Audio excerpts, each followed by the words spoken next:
சம்சாரத்தில் இருக்கும்போது ஆ. யாரோ ஒரு சாது சன்னியாசியோ இல்லை குருமாரோ யாரோ ஒருத்தர் சகவாசம் கிடைச்சா என்ன பண்றீங்க?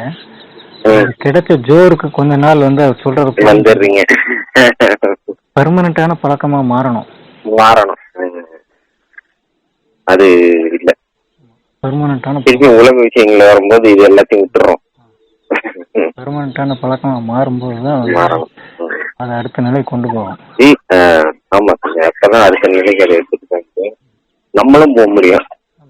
இப்போ வந்து உடம்பு இருக்குது. மாணிக்கவாசர் என்ன சொல்றாரு? பிறந்து இறந்து செலுத்தேன், புல்லா பிறந்து இறந்து செலுத்த பிடிக்கலையா? இதே இன்னொரு பாட்டுல என்னையும் ஒருவனே ஆக்கினேன், எனக்கு ஒரு பிறவியை கொடுத்திய, எனக்கும் ஒரு பிறவியை கொடுத்திய அப்படின்னு. ரெண்டும் கான்ட்ராஸ்ட் ஆகுது இல்ல? பிறந்து இழைத்தேன் அப்படின்றாரு. அடுத்தது வந்து படைச்சு படைச்சு படைச்சு படைச்சு என்ன இப்படி பாடா படுத்துறியான்னு பிறக்கிறேன் நானு, இது ஒரு முடிவு இல்லையா? இன்னொரு பக்கம் என்ன இப்படி மனுஷனா படைச்சிருக்கிய இப்படின்னு. அதனால நல்லதுன்றது அது அடுத்த நிலைக்கு எடுத்துட்டு போவோன்றதால அது பிறவின்னு ஒண்ணு கொடுக்கறத நம்ம பிறவாமைன்னு ஒண்ணு கேட்க முடியும்.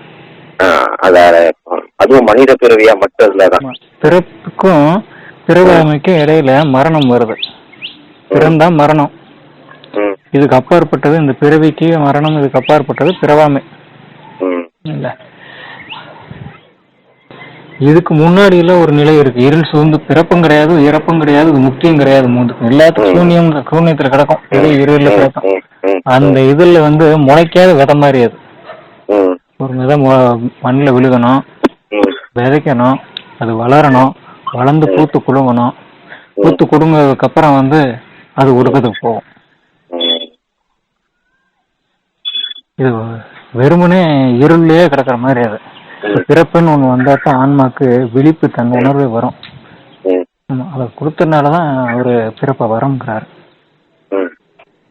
ஆனா இத்தனை தடவை பிறந்து பிறந்து அது நமக்கு புரியலையே, அதனால பிறவி சாகும். பிறவிங்கிறது ஒரு வரம்ங்கிறது எவ்வளவு தூரம் பிறந்தாலும் புரிகிறது இல்லை.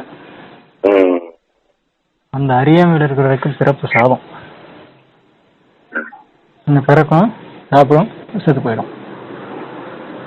இந்த பிறவி ஏன் கொடுத்தான், எதுக்கு கொடுத்தாங்கிற தெளிவு வரும்போது அது பிறவாமையை கேட்கும். பிறப்பு வரும் எப்போ அறிவு வந்ததுக்கு அப்புறம்.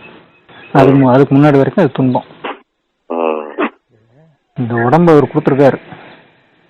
எது கொடுத்தாரு? பிறவாமை கேட்கறதுக்கு. பிறவாமை போய் சேரணும்னா இதுக்கு யோகம் வேணும்ல. யோகம் வேணும், தியானம் வேணும், ஞானம் வரணும், பாடுபடணும். இருக்கு இறைவனை தெரிஞ்சுக்கின்றது.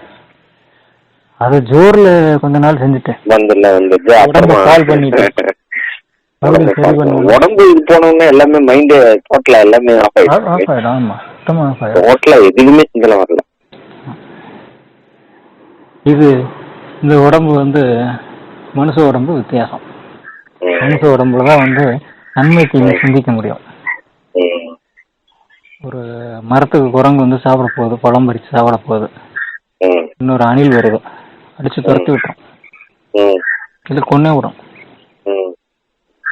மனுஷனா இருந்தா என்ன பண்ணுவான்? சரி அதுவும் பகிர்ந்து சாப்பிடுவான். நிறைய பழம் இருக்கு, ஒழுக்கி விட்டோம்னா கீழே விழுகும், எல்லாரும் சாப்பிட்டோம். இந்த நன்மை தீமை எல்லாம் நிறைய சிந்திக்க முடியும். ஆன்மா யாருக்கு தொடங்கும்னா மனுஷனுக்கு தான் தொடங்கும். இந்த மனுஷ பிறவி வரும். இந்த மனுஷ பிறவியில இந்த நல்லது கெட்டதை சிந்திக்கணும் அப்படின்னா உடம்பு நல்லா இருந்தா தான் சிந்திக்க முடியும். உடம்பு வந்து ஆகார பொருள் ஆயிடுச்சு, எப்ப பாரு அது தொந்தரவு கொடுத்துட்டே இருக்குன்னா எப்ப இதை தொலைக்கலாம்னு தோணிடும். இருக்கிற அந்த உடம்பு தொலைஞ்சு போகட்டும்னு தோணிடும். உடம்பு சரியா வச்சுக்கிட்டாதான் நம்ம எண்ணங்களும் சரியா வரும். பால் படுத்தி கூட அதை போட்டு இதை போட்டு பக்குவமா அதை வச்சுக்கணும். அது வரும். கொடுத்த பாத்திரத்தை களிம்பேறாம சரியா அதை வச்சுக்கணும், விட்டுறக்கூடாது. ஒரு பயிற்சியோ அது மருந்தையோ கர்ப்பமோ சாப்பிட ஆரம்பிச்சோம்னா அதை தொடர்ந்து சாப்பிட்டு இருக்கணும். எது வரைக்கும் சாப்பிடணும்னா உடம்பு வந்து ஒரு பக்குவ நிலைக்கு வர்ற வரைக்கும் சாப்பிட்டுக்கணும், விடக்கூடாது.